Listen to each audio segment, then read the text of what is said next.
Catherine Floïc, merci d'être avec nous. Merci. Vous êtes auteur, vous dirigez la maison d'édition Argol. Oui.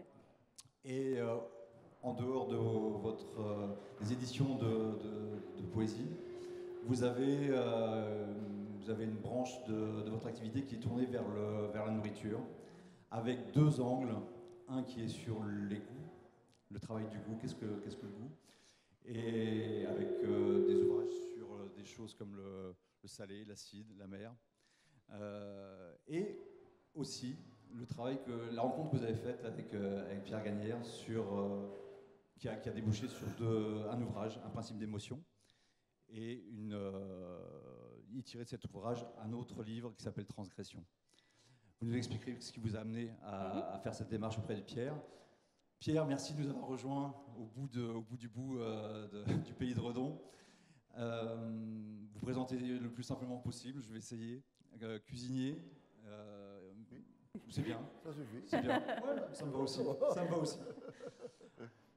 Je vais quand même préciser que votre travail et votre notion de la création et votre processus de création en cuisine m'a interpellé en tant que cuisinier, et je ne suis pas le seul. Et c'est vraiment cette thématique qui vous a réunis tous les deux. Comment ça vous est venu, Catherine, ce questionnement avec Pierre?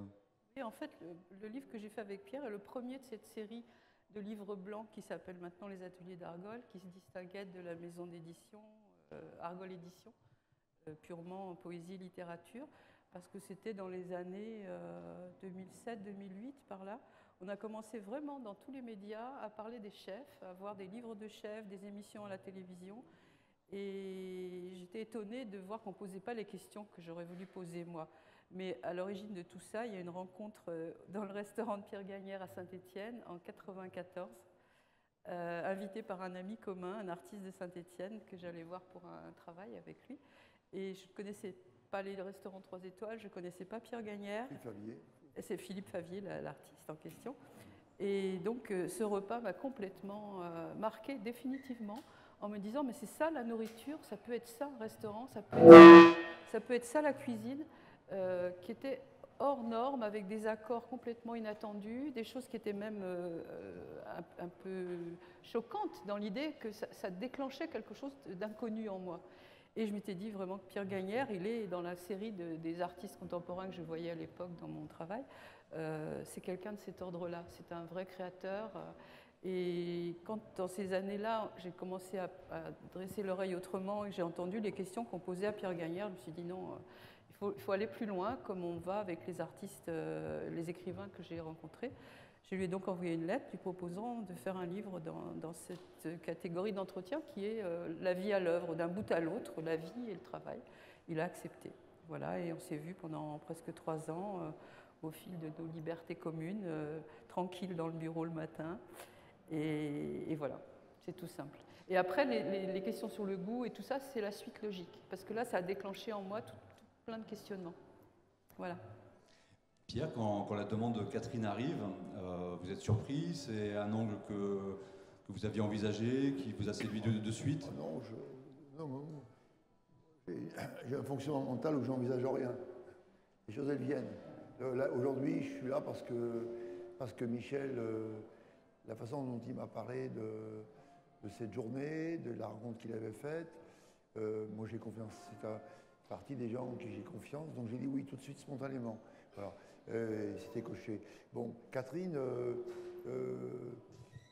non, parce que Catherine, c'est quelqu'un de très convaincant, c'est quelqu'un de têtu, elle est un peu bretonne, peut-être dans cet esprit-là, quelqu'un qui vraiment qui sait ce qu'elle veut.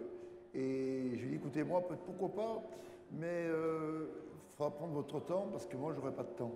Voilà. Elle a accepté de m'attendre lorsqu'on avait rendez-vous, j'étais toujours en retard, et puis parce que je lui ai dit, ça ne peut pas se faire en 5 minutes, quoi. Et aujourd'hui, vraiment, je le remercie, parce que le nombre de gens qui font référence à ce livre, c'est incroyable. Et elle m'a permis de dire des choses qui, je crois, peuvent être utiles pour... alors si, j'en suis même certain, peut-être pour le métier, parce que j'ai expliqué des choses qu'il fallait prendre. Pour les expliquer, il fallait prendre le temps de les expliquer calmement et tranquillement. Pourquoi je n'aimais pas ce métier. Même si on n'aime pas ce métier, qu'on peut quand même réussir sa vie en n'aimant pas quelque chose qu'on n'aime pas au départ. Ça dépend l'angle, la façon dont on l'attaque. Voilà, donc. Et puis après, je pense que je fais partie, mais comme peut-être les gens ici, je crois que c'est peut-être peu la marque de fabrique de cette fête. Ce ne sont que des gens qui fonctionnent au feeling et qui y vont parce qu'ils disent le truc, je le sens, quoi, voilà. Et ça, c'est un privilège d'avoir ça en soi. Parce que quand on n'est pas... Alors, être pas calculateur, parfois c'est dangereux, parce qu'on perd du temps, parce qu'on peut se faire avoir, parce que ceci, parce que cela. Mais au bout du compte, ça réserve de tellement belles surprises d'écouter son instinct. Et là, en l'occurrence, avec Catherine, j'ai dit, là, il faut y aller. C'est une belle opportunité. Et en plus, c'était ce qui est intéressant, parce que le livre, il s'est passé beaucoup de choses depuis la fin, qu'on a fermé le bouquin tous les deux. Mais elle est arrivée à un moment de ma vie aussi, il y avait beaucoup de changements dans ma vie personnelle, et elle est arrivée à un moment, c'était, je crois, c'était un moment où c'est 2007, quel était... Non, j'avais déjà, bon, mais c'était un moment charnière de ma vie professionnelle, qui peut être aujourd'hui l'occasion de m'expliquer sur un certain nombre de choses aussi, par exemple, que je fais différemment, voilà, parce que je crois que la vie, on a des paliers dans nos vies, et ces paliers, il faut les accepter, et parfois les gens qui vous entourent ne l'acceptent pas. Moi, effectivement, en écho à ce que vous dites, ce qui m'a surpris dans le livre, mais pour connaître un peu Catherine, sa ténacité, mais aussi sa capacité à poser des questions inattendues, à aller nous chercher là où on n'a pas l'habitude d'aller. Ce qui m'a beaucoup interpellé, c'est la façon, la liberté que vous prenez de vous exprimer sur des sujets, justement, qui concernent la cuisine, mais qui viennent d'ailleurs, qui viennent de changements de vie, des tournants, des virages. Oui, ben ça, on ne se refait pas. Moi, je suis cash. Bon, parfois, ça me joue des tours, évidemment, mais c'est peut-être aussi ce qui m'a sauvé, et ce qui me sauve encore, ce qui m'a mis dans tous les cas des ulcères, et peut-être plus grave que ça, je pense que quand on arrive, ce qu'on disait, enfin on en parlera après, quand on arrive justement à exprimer les émotions, qu'on arrive à parler, bien sûr, je sais où je vais, quand même, je contrôle ma parole, mais quand même, j'ai pas peur de dire ce que je suis, ce que je pense, voilà. Et ça aide, d'abord, ça a le mérite de la franchise, et les gens savent comment je fonctionne aujourd'hui. Donc ce que je dis, je le pense, et ce que je pense pas, je ne dis pas. Et puis, ça permet quand on évacue ses émotions, eh bien, tout simplement, sur le plan personnel, c'est un sacré antidépresseur, parce que les gens qui veulent tout contenir, il y a un jour, ça explose, justement, par une maladie, par des actes violents, voilà. Donc, libérer la parole, c'est pas mal, Ça a une vertu aussi thérapeutique, quelque part, Tout à fait. Et là, on parle toujours de cuisine. Ouais. C'est ça qui me... Et on ne parle que de cuisine, d'ailleurs. On ne parle que de cuisine. Catherine, pour resituer un petit peu ce qui est les grands thèmes qui ont été évoqués dans le livre, donc on parle du processus de création de Pierre. Quels sont les souvenirs qui vous reviennent les plus évidents pour faire le lien entre ce qui vient d'être dit et ce qui se passe dans l'assiette? Il a fallu pendant quelques mois que vous mettiez à plat un petit peu la vie, les bases, les fondamentaux, qui étaient souvent des blessures et des choses qui n'étaient pas évidentes, le parcours au fil des années, les plusieurs mariages, etc. Et moi, j'attendais l'essentiel, c'est-à-dire j'attendais jusqu'où ça peut aller dans le quotidien, justement. Est-ce qu'il y a une vie personnelle et une vie de cuisinier? Et je pense que ce qui caractérise Gagnère, c'est qu'il est sans cesse dans la création. Et c'est ça où, quelquefois, ça a pu jouer des tours sur la gestion à Saint-Étienne ou des moments un peu délicats, parce que l'essentiel pour lui, c'est la cuisine. Et donc, moi, j'ai découvert qu'on pouvait dire, comme il l'a dit, de façon, ça a été redit depuis, parce que le livre aussi a servi de support pour d'autres questions de journalistes ou dans des films, Le fait qu'il ne goûtait pas et qu'il n'aimait pas la nourriture et qu'il est devenu cuisinier contre son gré parce que c'était la succession logique paternelle, ça m'avait sidérée. Et c'est à partir de là où je me suis dit, mais comment est-ce qu'on peut ne pas goûter, ne pas aimer ce qu'on fait et faire des choses qui étaient miraculeuses avec cette espèce d'instinct. Je pense que c'est devenu par le temps une vraie façon de travailler. Mais c'est quelque chose d'unique et que je rapproche justement à tout ce qui peut être de la créativité dans le domaine des arts plastiques ou de la littérature. C'est un don, je pense qu'il y a un don quelque part que Pierre a absolument enrichi au fil des années. Et c'est ça qui m'intéressait de retrouver. Parce que, en fait, dans les collections que j'ai faites avec des écrivains ou des poètes, c'était comment on écrit, pourquoi un tel écrit de cette façon-là, et comment ça se fait le jour où on se met à écrire. Et ma question avec Pierre, ce qui est arrivé vraiment au dénouement que j'ai repris dans le livre qui s'appelle Transgression, c'est comment tout d'un coup, avec des produits qui sont là, ou même qui ne sont pas là, avec quelque chose dans la tête, on crée des plats, un menu, on organise la carte, et ça m'a semblé absolument magique. C'est vraiment le questionnement que j'ai fait, comme on peut questionner un écrivain, comment vous avez construit ce livre avec des souvenirs personnels, avec des citations historiques. Et là, c'est pas du tout ça. C'est vraiment quelque chose qui est dans la tête, dans la bouche, sans que ça soit goûté. Ça, c'est extraordinaire. Dans le livre, j'avais relaté une conversation au téléphone à propos de la langouste avec Pierre et son cuisinier qui était à Londres. Où c'était le chef de Paris, la Thierry. C'était avec... voilà. Qui est toujours là d'ailleurs. Voilà. Ouais. Et donc c'était par téléphone. Et Pierre avait les yeux fermés et disait, oui alors, là non, moi je mettrais ça, et ça serait comme ça. Et ça se passait à ce point-là. Et ça s'est créé comme ça.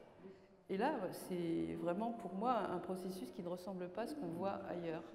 Et ce livre-là, il a été fondamental pour moi, absolument.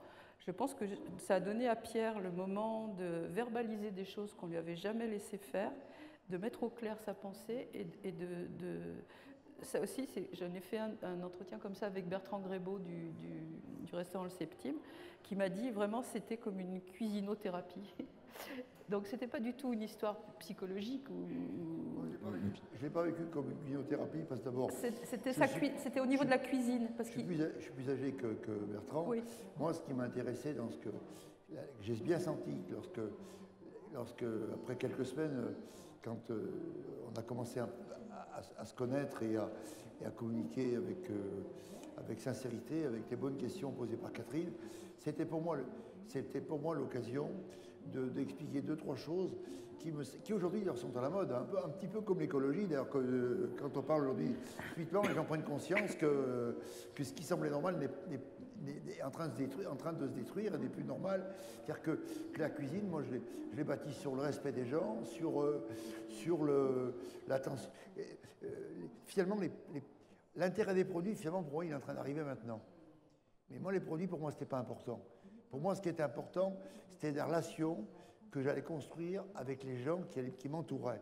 Parce que, justement, une des choses qui m'avait le plus choqué quand j'étais plus jeune, même dans ma famille, puisque mon père avait un restaurant, il était cuisinier honnête d'ailleurs, très honnête, mais il faisait ça pour gagner sa vie. Et j'ai été traversé que de douleur, de tristesse, d'un peu de brutalité, d'un peu de violence, et en cuisine pareil.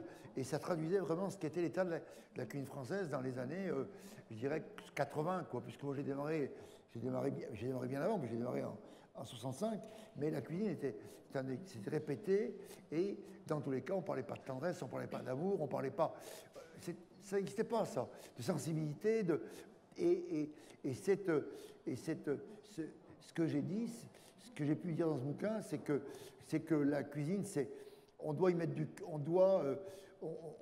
quelque part, mais peut-être comme tous les métiers, mais la cuisine est sans doute un métier peut-être un peu spécial, enfin dans tous les cas, dans les métiers de bouche peut-être en général, mais peut-être spécialement le cuisinier dans un restaurant, c'est que finalement, moi, tout ça, ça donne du sens à ma vie. Et toute ma vie est construite autour de mon métier de cuisinier. C'est la cuisine qui me construit, qui continue à me construire. Voilà. Et puis après, c'est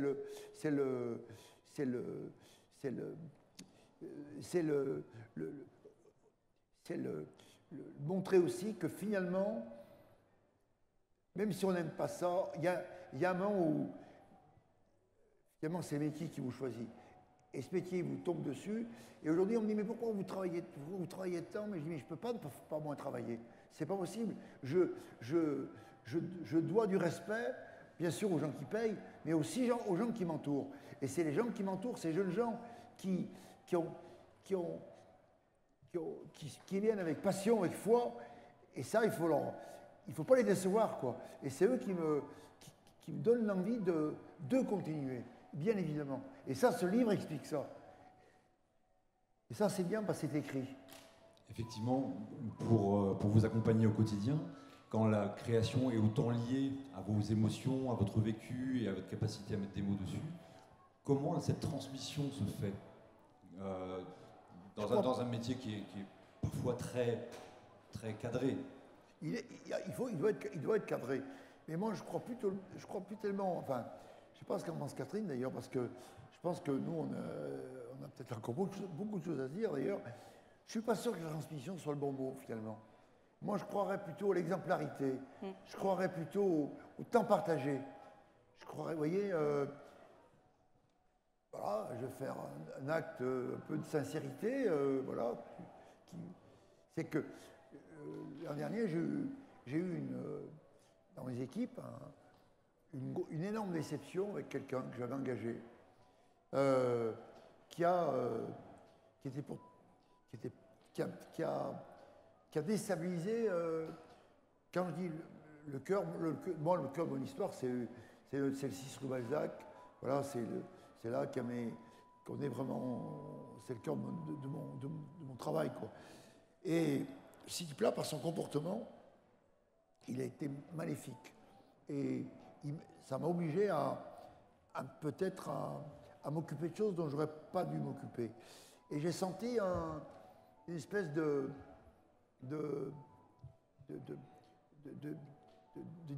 baisse de régime, quoi. Et j'ai senti que je me suis posé des questions. Alors, est-ce que je prends quelqu'un qui va m'aider à gérer le problème? Tu sais, ce qu'on appelle des conseillers dans les... Puis je me dis, mais t'es vraiment con, quoi. Il faut tout arrêter, là. Tu vas simplement travailler, être avec eux, dans la cuisine, et tu vas reprendre tranquillement la place qui est la tienne, et dans un espace que connaît très bien Catherine. Et puis voilà, et puis c'est en train de se dénouer tranquillement, voilà, et sans aide extérieure qui aurait servi à rien. Ce dont ont besoin les gens, c'était juste que je sois là, que je sois calme, tranquille, paisible, tout en étant très énervé, mais leur montrer que voilà, on reprenait chaque poste. Et les postes, c'est quoi? C'est tout simplement savoir essuyer correctement le cul de poule qu'on va utiliser. C'est la petite cuillère de gelée qui va être à la bonne dimension par rapport à la compotée de Mirabelle. Enfin, voilà. Et je sais que Michel est là, mon ami Michel Brasse, et évidemment, on est avec Michel et avec Olivier, on est totalement frères d'armes. C'est pour ça qu'on est là ensemble d'ailleurs. Michel Troireau, pareil, mais pourquoi on n'est pas là par hasard tous les quatre? On est amis. On est amis pourquoi? On est amis parce que notre métier, il est là. Et il est notre vie. Vous disiez tout à l'heure que les produits arrivent presque maintenant seulement, dans votre conception de la cuisine. Oui. Vous passez de la rue de Balzac, qui n'est pas très loin des Champs-Élysées, oui, au Champ de Plessé, oui, des univers complètement différents. Oui. Où vous en êtes dans ce processus de création avec cette arrivée des produits ou cette sensibilité que vous nous décrivez, qui est nouvelle?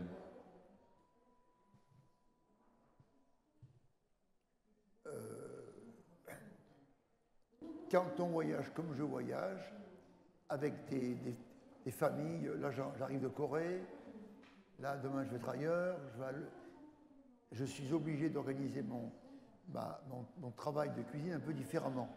Parce que l'exemplarité, je ne suis pas un surhomme, donc il y a vraiment la fatigue est là, pas que la fatigue physique, la fatigue mentale. Donc aujourd'hui, la qualité du produit, elle peut se substituer à un geste moyennement fait. Toutes les années, jusqu'à il y a 4-5 ans, je me débrouillais toujours. J'arrête toujours à tirer le truc. Je ferais toujours une solution. Mais moi, je pouvais être une solution, mais pas mes équipes. Et c'est pour ça que je dis la transmission, c'est compliqué. Parce qu'il y a un truc, il faut l'accepter, et il faut l'accepter avec modestie. C'est ce qu'on appelle le talent. Et le talent, c'est un don du ciel. Et quand on a la chance, en plus, d'avoir le talent par rapport aux activités que l'on produit, c'est formidable. Donc les gens qui m'entourent, ils n'ont pas tous le talent. Donc il faut... Le substitut, c'est le bon produit, bien cuit, bien salé, basta. Et déjà, c'est le minimum qui fait que la cuisine peut être bonne. Vous voyez. Donc, et puis alors, l'autre chose, évidemment très importante, ça qui est aussi capital, c'est que ma génération, moi, mon père, quand il recevait des turbos de 8-10 kilos, 12 kilos. C'était normal. C'était aujourd'hui, quand un turbotin faisait 3 kilos. Aujourd'hui, un turbotin fait 1,5 kg. La bonne viande, pas de problème. C'était normal. Aujourd'hui, rien n'est normal. Tout est exceptionnel. Ce qui était normal, c'est que tout devient exceptionnel. Et c'est exceptionnel, il mérite effectivement beaucoup de respect. Mais ça, je le respect. Du produit, je l'ai toujours eu. Moi, je n'ai jamais servi du poisson carré. Jamais. Le poisson, tout est bon. Hein. Les arêtes, le machin, le petit jus, les bardes, on peut tout la joue, enfin, voilà. Et pareil, bien sûr, dans tout ce qui est viande, tout ce qui est animal, évidemment. Catherine, ça vous inspire quoi, la réflexion de Pierre sur le produit C'est vrai que j'avais remarqué que Pierre, il était aussi intéressé, c'était déjà il y a 5-6 ans, aussi intéressé par le quelconque concombre qui venait d'un producteur qui n'était pas du tout un producteur bio, et c'était vraiment le concombre qu'on voit dans n'importe quel supermarché, parce que ce concombre apportait un goût qui était complémentaire et exactement ce que vous cherchiez au moment de la création de cet accord avec un autre produit. Mais à côté de ça, certains autres produits que vous avez découverts dans des voyages, et c'était toujours les façons dont vous parliez de ce que vous faisiez comme plat dans les autres pays où vous alliez intervenir, c'était toujours en rapport avec la production locale. Vous n'aviez pas un menu gagnère qui était interprété comme font beaucoup de chefs, je peux me le permettre, de critiquer moi-même, de chefs qui ont des succursales en fait, où on sert un tel à la sauce coréenne ou à la sauce japonaise. Pierre Gagnère, à chaque fois, c'était une création, enfin on en parlait, je ne suis jamais allée dans ce restaurant-là, mais une création exceptionnelle avec le produit qui était là. Donc le produit, en fait, ce qui manquait peut-être, et ce que j'ai découvert justement avec Grébeau, des plus jeunes, c'était le rapport direct avec les producteurs. Et ça, c'est important parce que ce que fait Xavier Hamon avec l'Alliance des cuisiniers, c'est cette idée qu'on peut mettre aujourd'hui un restaurant et son chef, que ce soit une cantine, que ce soit un restaurant étoilé, en rapport avec des producteurs qui font quelque chose de spécial et avec lesquels on peut échanger. Sur le goût, sur la texture, ce que vous attendez vous pour certaines choses. Il y a des producteurs qui sont sélectionneurs de semences et de légumes et qui sont capables de vous l'apporter. Ça, c'est important. Oui, c'est intéressant ce que vous dites. Mais moi, oui, si vous voulez, il y a aussi la notion du temps. Le temps, il est compté. Et la cuisine, il y a un moment magique qui dure quelques instants où on passe du bon au très bon, où on bascule sur le moyen ou le mauvais. Et c'est le geste. Et le geste, il se concrétise en quelques instants. Et bon, aujourd'hui, par contre, c'est effectivement c'est pour ça que c'était peut-être un peu moins vrai parce que les intentions se sont un peu démultipliées, mais quelque part, moi j'aime bien les intermédiaires. Parce que je trouve que l'intermédiaire honnête, il peut faire ce travail préparatoire. Il peut en vivre, et en vivre correctement. Mais sauter la case de cette personne peut être dangereux. Et on perd du temps, Moi, j'ai pas de temps à perdre, quoi. Moi, il faut que ça aille vite, quoi. La vie est courte, la preuve, j'ai 70 balais bientôt. J'ai commencé il y a 53 ans de cuisiner, mais ça y est, je suis un vieux, quoi. J'ai pas eu le temps passer. Et donc, et je sais bien que le point central de ce où je peux être un peu bon, c'est dans l'assiette, quoi. C'est ce moment-là magique, quoi. C'est pas d'aller. Évidemment, c'est tout à l'heure, quand on a déjeuné, on a rencontré cette personne qui fait la crème. C'est formidable, mais j'ai pas trop de temps avec ça. En fait, j'ai honte de le dire, mais c'est. Vous voyez? Ce qui est bien, enfin, ce que j'ai pu témoigner de ça, et je l'ai vécu, c'est dans la cuisine, la complémentarité avec votre chef depuis 35 ans, et avec le second, et chacun a son rôle justement de rapport avec le producteur, qui vous amène les choses, sachant que vous êtes au bout. Donc c'est aussi un statut d'un grand cuisinier, une structure comme celle de Pierre Gagnère. C'est vrai que vous n'avez pas le temps de recevoir le producteur le matin et vous dire, ben voilà, aujourd'hui j'ai telle chose, on va faire telle chose à déjeuner. Je le regrette. Sûrement, mais c'est une question d'âge. Parce que les gens passionnés sont passionnants. Absolument. À chaque fois, c'est des rencontres. Pour parler quelques instants de ma propre expérience et puis vous questionner sur la façon dont j'ai fait évoluer la cuisine que je pratique, j'ai moi au contraire pris beaucoup de temps pour aller dans les champs, pour aller sur les bateaux, pour comprendre.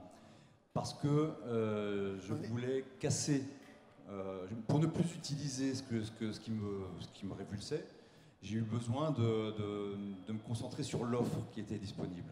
On n'est pas de la même génération, mais c'est normal. C'est normal. C'est normal. La difficulté que j'ai éprouvée, c'est que en travaillant à partir de l'offre, ce processus de création qui n'est pas inné chez tout le monde, il faut quand même à un moment donné s'y coller. Quand la crème UHT en pack, même bio, on n'en veut plus, il faut apprendre à s'en passer, plutôt que de trouver une astuce quelconque. Et la question que je me pose, c'est voilà, est-ce que la cuisine, à partir juste de l'offre qui était sélectionnée en amont, c'est quelque chose que vous pourriez envisager comme processus de création? Ah oui, moi je peux tout envisager. Ah oui, moi tout est envisageable. Oui. Nos limites. Oui. Ah ben non, mais il n'y a pas de problème. Mais moi, la crème UHT ne me fait pas peur. J'ai honte de le dire. Je ne dois pas le dire ici, mais je le dis. Il y a personne. Il y a un niveau. Attendez, hier, il y a un type qui m'amène paraît-il, un cuisinier d'ailleurs italien, il m'amène, j'ai un petit producteur, il me raconte une histoire extraordinaire, il fait goûter la mortadelle, elle était imbouffable, quoi. Elle n'était pas bonne, quoi. Donc clairement, excite. Et bien sûr, il y a une limite à. Il y a une ligne rouge, bien sûr. Ah non, mais évidemment que si on m'amène tous les matins, moi, ce panier de légumes que je vais découvrir tout à l'heure, c'est le bonheur. C'est le bonheur. C'est même un peu, comment dire, c'est même dangereux, parce que ça peut amener à la facilité créatrice. C'est-à-dire que quand un produit est très beau, la tomate, on va pas refaire le coup de la tomate avec la fleur de sel, l'huile d'olive, mais clairement, voilà. Il y a des produits, ils ne méritent pas d'être retraités lorsqu'ils sont exceptionnels. Mais il n'y a pas tant que ça. Il n'y a pas tant que ça, la cuisine, il faut. Bon. Et puis moi, ce qui m'amuse, c'est ce bricolage, quoi, des produits. Hein, Et en même temps, pour qu'on ait. Alors, je confirme que les produits exceptionnels, il n'y en a pas tant que ça. Et pour qu'il y en ait encore ou qu'on en ait un peu plus, on essaie de travailler justement cette alliance entre le cuisinier et le paysan. Parce que le paysan, quand il reprend une race locale comme ici, il a tout à reprendre aussi, le parcours technique. Il ne s'agit pas juste d'avoir sauvé la génétique, on sait que le bocage a changé, les sols ont changé, les habitudes alimentaires ont changé, les modes de vie ont changé, donc la mythe du paysan doit s'adapter aussi et modifie. Et on ne retrouvera jamais, même si on a gardé la génétique, les souvenirs d'antan, et c'est un leurre. Mais oui, c'est un leurre, mais c'est un leurre dans les deux sens, leurre négatif et leurre positif, parce qu'aujourd'hui, bien sûr, peut-être la race a changé, mais aussi aujourd'hui, la façon de travailler, la façon de réfléchir sur le plan technique, sur le plan... Aujourd'hui, on peut... La technique n'a pas... C'est comme l'Europe, quoi. Ça n'a pas que des vertus négatives. Il y a des vertus. Il y a aussi des choses très, très positives qui peut, et sans dénaturer par des artifices, mais qui peuvent permettre justement de faire des belles choses plus rapidement et puis de comprendre aussi, parce que la science, enfin ça je l'apprends grâce à Hervé Thies, c'est qu'elle permet d'expliquer beaucoup de choses qu'on ne comprenait pas avant. Et justement, en comprenant, on gagne beaucoup d'étapes, quoi. Ça, faut pas non plus on ne peut pas l'occulter, ça me semble-t-il. Effectivement, non, complètement. On ne transmet pas la cuisine de la même manière aujourd'hui qu'il y a 20 ans, 30 ans, parce qu'on a accédé à ces principes physiques qu'on peut expliquer. Oui. La question que je me posais aussi à la lecture de ce livre, c'est comment ça avait été perçu dans votre entourage culinaire. Quels sont les retours que vous avez eus sur votre... Très positif, quoi. Très positif. Bon, Catherine peut en témoigner. Enfin, c'est du bonheur quand on va omnivore comme il y a 2 ans. Enfin, on voit les gamins, ils sont enthousiastes, quoi. Parce qu'ils ont l'impression d'un grand frère, quoi. Je suis pas un donneur de leçons. Moi, je suis pas, comme je reprends Michel, Olivier, on n'est pas. Moi, ce que j'ai bien aimé tout à l'heure lorsqu'on nous a amenés, c'est que vous êtes, par exemple, cette fête, elle va pas dire on va changer le monde, on veut tout. Nous, on a la vérité, donc on va tous vous tuer parce que nous, on a la vérité. C'est ce qu'on appelle le fascisme ou le léninisme. Non, c'est une voie, on offre une voie. Voilà. Et donc, je crois qu'aujourd'hui, les grands principes volent en éclats. Par contre, offrir des alternatives qui sont des choix personnels, après, les gens prennent ou prennent pas. Mais aujourd'hui, je pense que c'est ce dont on a besoin. On ne va pas passer subitement de ça à ça en 5 minutes. C'est pas possible. Il faut être réaliste. Mais le réalisme n'empêche pas une forme d'utopie.